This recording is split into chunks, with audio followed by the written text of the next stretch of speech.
Okay, hello, fairyites. I'm going to take you on a bit of a journey. Wow, a lot of people in here.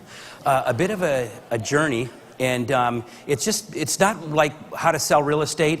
It's all more about kind of like creating the right mindset and routine. So we're going to rifle through. I have lots and lots of slides, and I'm on the clock right now. So here we go. I'm going to talk to you about the why behind having a routine. I'm going to talk to you about how your brain works, because if you can understand how your brain works, everything will start to make sense. And then we're going to actually go through my actual routine that I do every day that you can model your own routine after if you choose to do that. Okay, so the why behind the routine. Well, we're in a business, right, where victory is measured if you get the deal, right? Defeat is if you almost get the deal. So I was trying to find those tiny advantages in a business like that and came up with the routine. So here we go. We're going to start out with changing your state. You all wake up in the morning many times and you're a little bit afraid of what the day has to offer, and that's not a good way to go to work, right? You want to go to work fearless, and you want to create some things, a little routine to make yourself fearless. Brain 101, okay? Your brain, only 2% of your body weight. 20% of your energy, 20% of the air you breathe, 25% of the blood flow, 30% of the water, 40% of the nutrients. Nothing like the human brain. Okay, maybe dolphin, kind of, they're up there, but it's very, very special.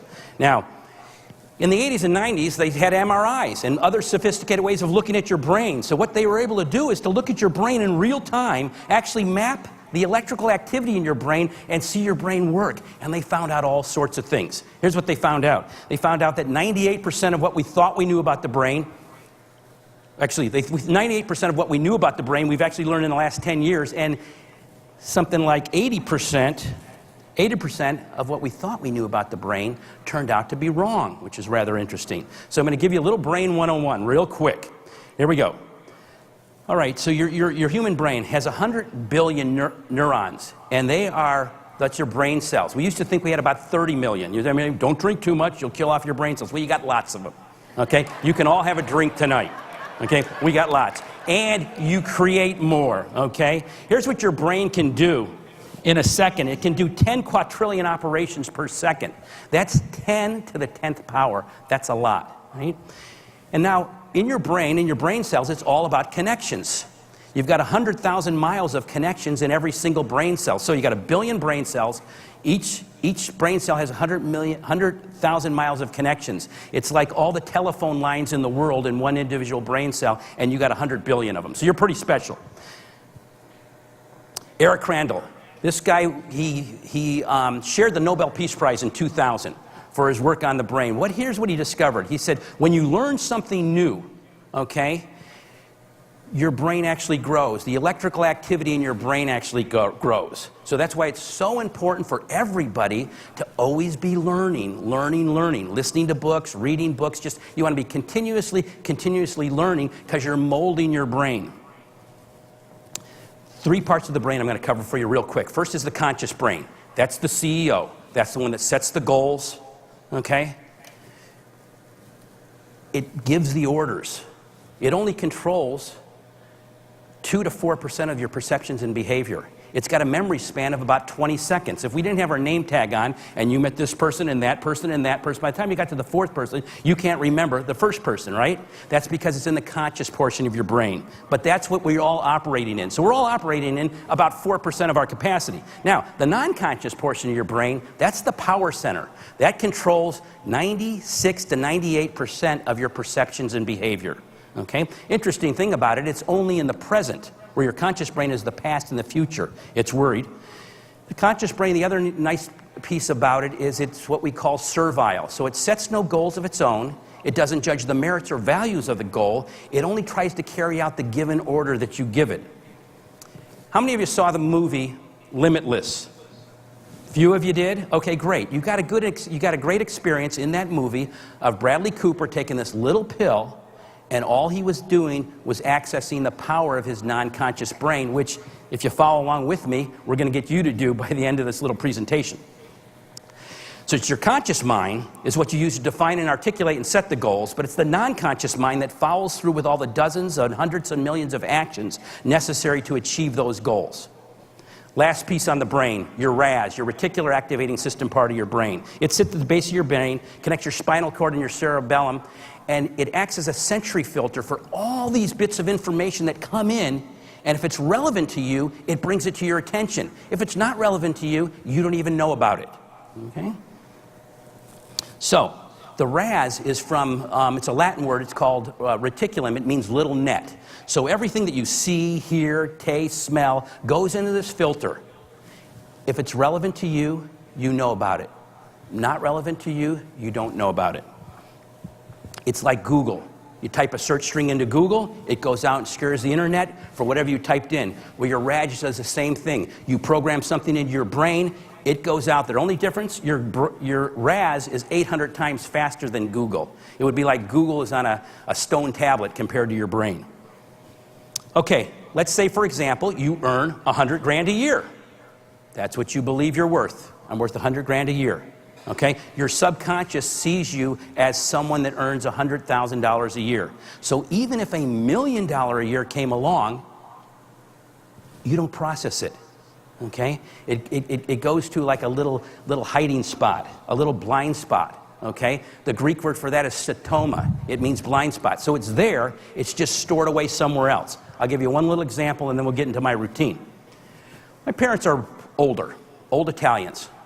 Typical big old Cadillac, right? They're in their 80s and they're driving, they plow into the side of the garage and they go to the grocery store and they hit the little pole in front. So I decide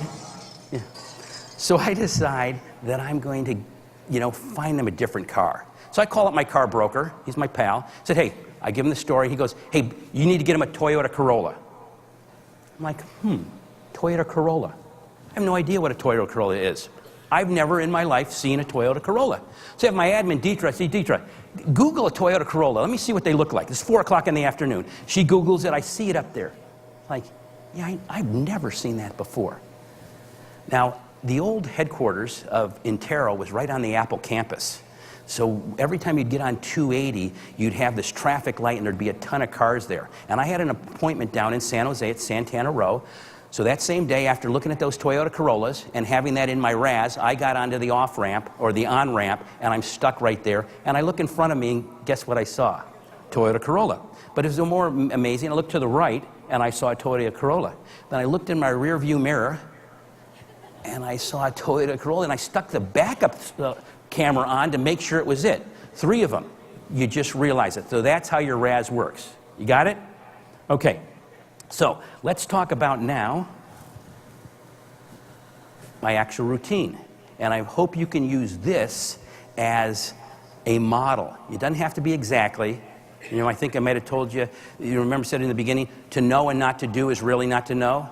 Or Tom quoted Emerson, he said, he who has the power, he who does the thing has the power, he who does not do the thing has not the power. So you can say, oh yeah, I've heard this before, and I know this before, but are you applying the disciplines to actually do this? And I'm going to challenge you to do it because it will make the biggest impact in your career. Okay? So, first thing, keystone habits. I call my meds. I got to take my meds every day. Every day I have to take meds, right? M stands for meditation and prayer. E stands for exercise, D stands for diet, and S stands for sleep. Those are what I call keystone habits that create small wins. I think this will be available to everybody. I see people trying to write real fast. The whole thing, Tom will have it. If not, I can give it to you. So meds, those are my meds. Now, it's interesting about meditation and prayer. I happen to be Catholic, and one of the disciplines I've had, because I do it every single morning, and I haven't missed for probably 24 years, is I've said the rosary. Okay, just happened to do it.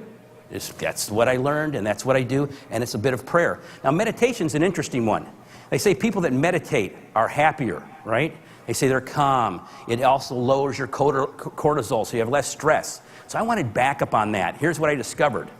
Neuroscientists that studied monks that meditate several hours a day actually grow their left prefrontal cortex, the part of the brain responsible for processing happiness. So it's rather interesting there.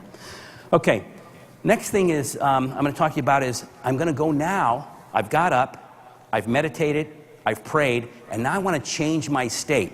Instead of getting through the day, I want to take from the day. Now, a lot of people listen to music. Like Michael Phelps, he put on his hip-hop music and listen to that. Well, I happen to like to read a couple things. And I don't know if anybody is familiar with, that's Og Mandino. He wrote the book, The Greatest Salesman in the World. He was a mentor of mine back in the 90s. And he wrote 12 very spiritual books. One of them was called Mission Success. And in this book, Mission Success, there was a piece of it that just jumped out at me. And I said, wow, I have to have that. So I scripted it out, and then every day I read it. It's got things like this. I will live today as all good actors do when they are on stage, only in the moment. I cannot perform at my best today by regretting my previous acts, mistakes, or worrying about the scenes to come. I'll take off my coat and make dust in the world. I realize the busier I am, the less harm I have to suffer. The tastier will be my sleep, the sweeter my sleep, and the better satisfied I will be with my place in the world. It's got all great, great things in it. Okay, it goes on and on and on with, I reject the stationary position because it's always the beginning of the end. If I do not advance, I'll fall back. Stuff like that, okay? So that's really good. That takes about 2.5 minutes in my routine. Next thing, I'm going to show you something else I do. This is a copy of a poem that maybe you heard. This guy right here, click, Rudyard Kipling. How many heard of Rudyard Kipling? Won the Nobel Peace Prize for Literature in 1907. Great poem, If. Perfect for realtors.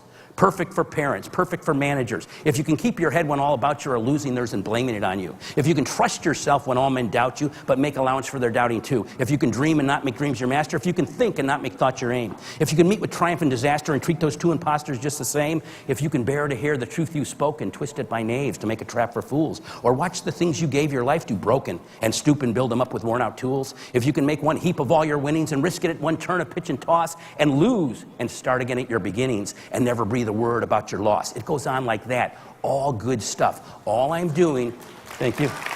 Well, look at, I've done it for years, right?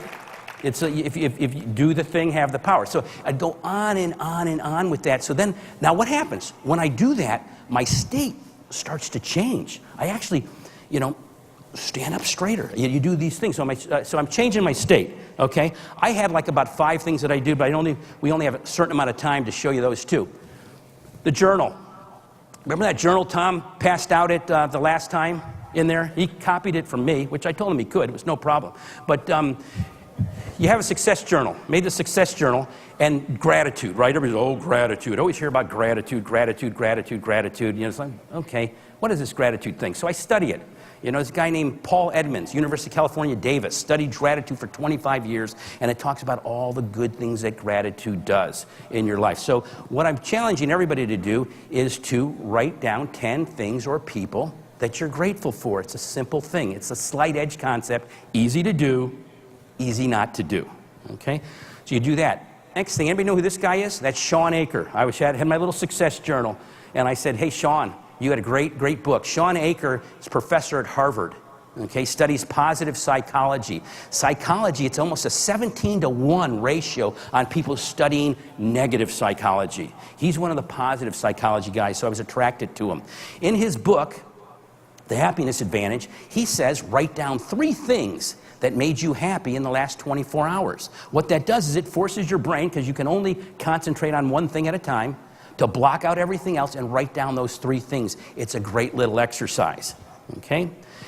Next thing that you do is I'm going to ask you to program the non-conscious portion of your mind.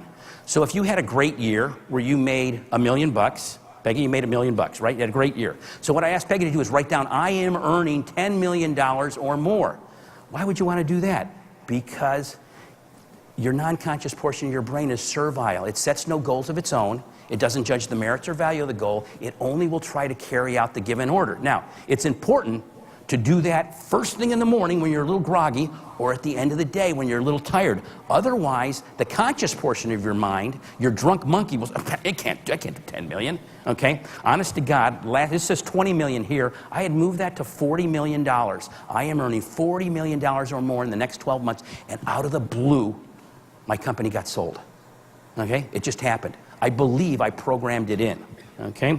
So you've got that. The next thing that you want to do is you want to review your goals, okay? You want to review your goals. Duh, okay, yeah, everybody says that. But look, there's all sorts of studies They took that group from Harvard in 1972, went back 10 years later, and they found the group of people that had written goals, okay?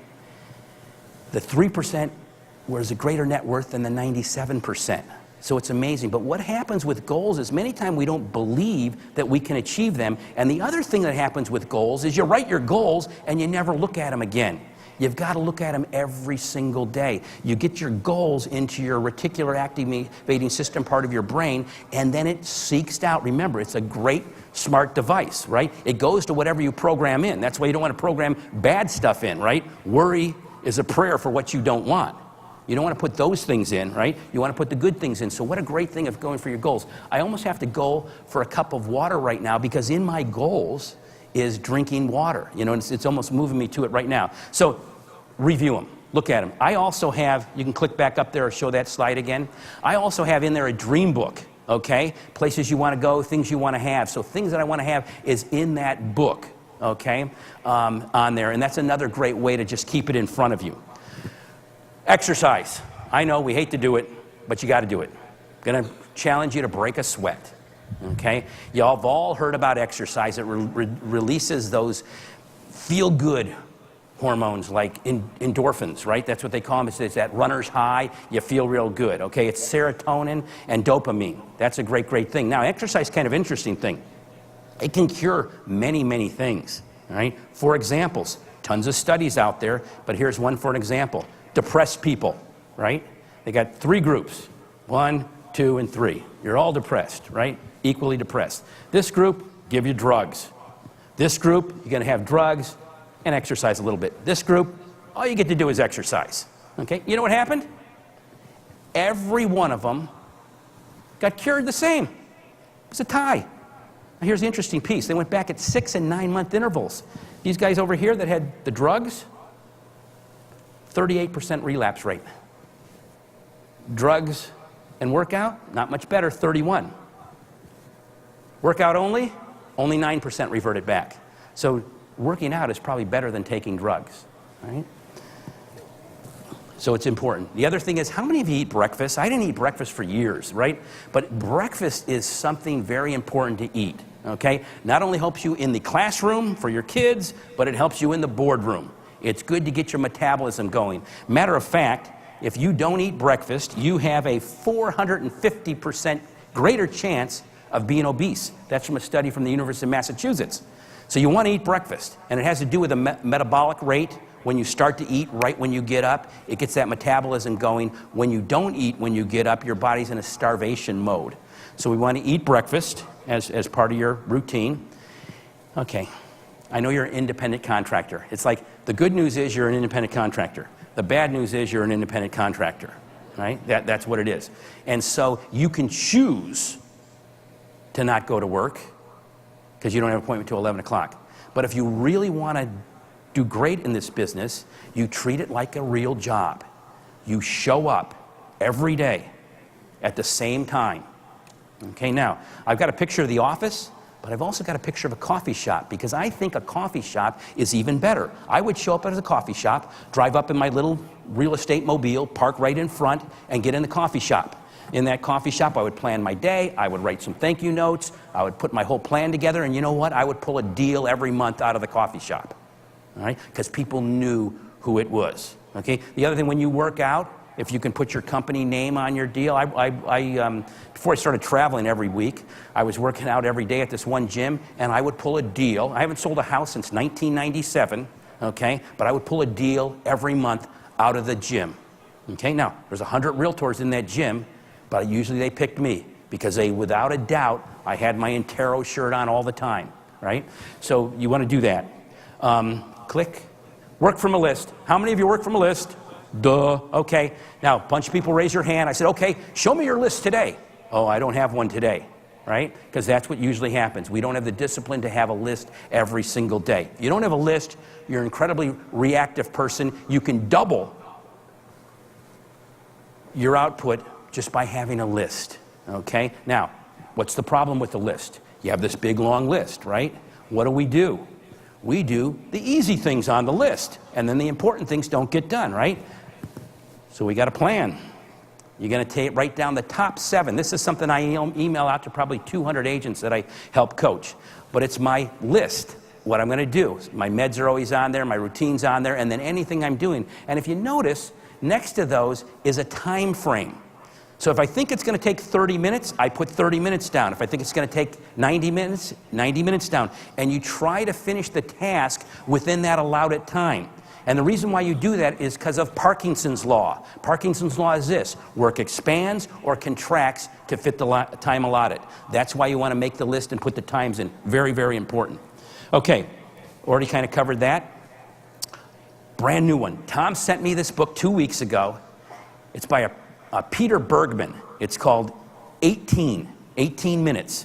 And in it, it had a great thing, so I put it in my routine. He says, here's what you do. You set your phone to go off every hour for 1 minute. And during that 1 minute, you pause, you reflect, you refocus, you recalibrate, and refocus. So reflect, recharge, recalibrate, refocus, just like a clock. That's a great, great thing to do because you're always off track, and we're getting back on track. Okay. Now, review your day. You need to know what you're doing every day, so you want to review your day. We're still in the morning right now, by the way, and I'm going to have you write a handwritten note. How many of you write handwritten notes? Still the most powerful thing you can do. Now, I always liked to write handwritten notes, but it wasn't until I started making a commitment of writing X number per week that I really did it, okay? And even more, I'll do it before I check my email. Because email is a great tool, but it's a tremendous waste of time, right? I could spend all day today just on email. So you're going to write those handwritten notes. Just make a goal, 2, 5, however many you can do. But you want to write a handwritten note. The other thing that's kind of cool to do is you can try this with your center of influence or anyone, is what if you did this? I'm going to call up 2 people every day, or I'm going to call up 5 people every day, or I'm going to call up 10 people every day, and I'm not going to say, when do you plan on moving? I'm not going to say, I'm here to do your real estate needs. I'm just going to use the Ford method. And I'm going to say, hey, Katja, it's Gino. How's your family? That's what F stands for, right? Frank, how's work? That's what O stands for, occupation. R stands for recreation. Hey, you still playing golf? You playing tennis? And D stands for dreams. Hey, where you going to Hawaii again with the family? Just as simple as that. Just if you made 10 little calls to your whole center of influence, you'd be amazed the payback on that. Okay, another great guy. Just met him in Mexico in July. His name is Mike Robbins. He's the author of 3 books. One is called The Good Stuff. Okay, great, great book. Here's what I learned from him. You make a sunshine file. Okay, now here's what a sunshine file is. You can call it whatever you want, but it's a file when people say really cool things about you. Thank you notes or whatever. It's okay. That's good for you. You're getting beat up all day long. It's good to say that. When someone compliments you, don't say, oh, no. Say, thank you. Appreciate it. Right? So a sunshine file can be great. It's a great reminder there. I got 2 great texts today while I was backstage. Very, very cool. And it kind of changed my state and made me feel good. So, end of the day. You did your whole list. I like to keep mine in a journal. I line it off with green. Every time I line it off, my self-image goes up, and green is like money, right? Okay, so here's what I want you to do at the end of the day. You ask yourself these 3 series of questions. First is, how did the day go? You're going to take 5 minutes at the end. You worked hard, 5 minutes. How did the day go? What success did I experience? What challenges did I endure? That's the first set, right? Next set's this. What did I learn today? What did I learn about myself? What did I learn about others? What do I plan to do differently or the same tomorrow? And then ask yourself this. Whom do I need to interact with? Anyone I need to update? Hey, can I write a thank you note to someone? Ask a question of someone? Share feedback. Those are 3 great things to do at the end of the day that sets up the next day. Last piece, the S, sleep, right? Sleep. You need to, here's an interesting thing. When we were a little baby, okay, your brain was calibrated for you to sleep 18 hours. You ever watch a little baby, they sleep 18 hours. By the time you're 20 years old, the National Sleep Institute says we sleep 6 hours and 54 minutes. You're supposed to sleep about 8 or 9. That was a hard one for me because I wasn't sleeping all that much. So how do you do that? Oh, and it's one of the best things for weight loss, and it's the very best thing to lower your cortisol level or reduce stress is getting enough sleep. So establish regular bedtime and wake-up hours. It's not hard to wake up early. It's hard to go to bed early, right? Do something calming before you go to bed. what was that one show I watched? Breaking Bad. I got addicted to it, right? I'm watching Breaking Bad and then trying to go to sleep after watching that. I had to go sit in my hot tub, right? It's like, oh, I can't sleep. Do something calming an hour before and avoid exercise 3 hours before. So what did I give you? Gave you Keystone Habits. And Keystone Habits create the small wins, okay? And here's what small wins are. And this is what small wins are so important. My time's up, but I'm going to read it to you. Because small wins are exactly what they sound like, and part of how Keystone Habits create widespread changes. A huge body of research has shown that small wins have an enormous power and influence disproportionate to the accomplishments of the victories themselves. Small wins are a steady application of a small advantage. Once a small win has been accomplished, forces are set in motion that favor another small wins. Small wins fuel transformative changes by leveraging tiny advantages into patterns that convince people that bigger achievements are within reach. So that's all we're doing. Little keystone habits that create these tiny, tiny small wins. And then eventually, you got total abundance. Thanks very much.